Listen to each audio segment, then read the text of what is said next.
ओडिशा थी नुआ सरकार गठन हैला उतरू मंत्री मान को विभाग बंटा जाइए।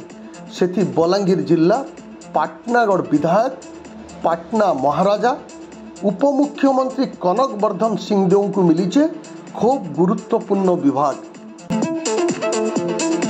बीजेपी सरकार मंत्रिमंडल गठन बेल के बलांगीर जिला के उपमुख्यमंत्री पद मिलला बोली खूब उष्णा की माहौल देखबार के मिली थिला। बलांगीर जिला ने फिर उपमुख्यमंत्री को गुरुत्वपूर्ण विभाग मिलला उतरू आर उष्णा देखबार के मिली चे।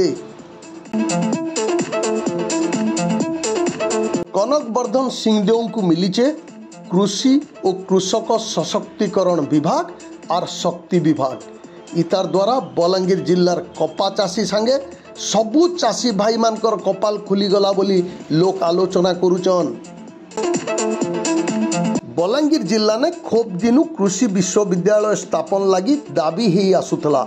इतार संगे कपा चाषी मानकर मंगल लगी स्पिनिंग मिल प्रतिष्ठा लगी भी कथा उठीचे।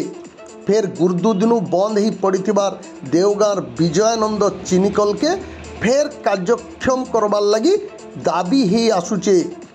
उपमुख्यमंत्री कनक वर्धन सिंहदेव कृषि और कृषक सशक्तिकरण विभाग पायला उतरू बलांगीर जिलार ई सबु दाबी ई घड़ी पूरण हेबार आशा उज्जवल हिचे बोली बलांगीरवासी आलोचना करुचन।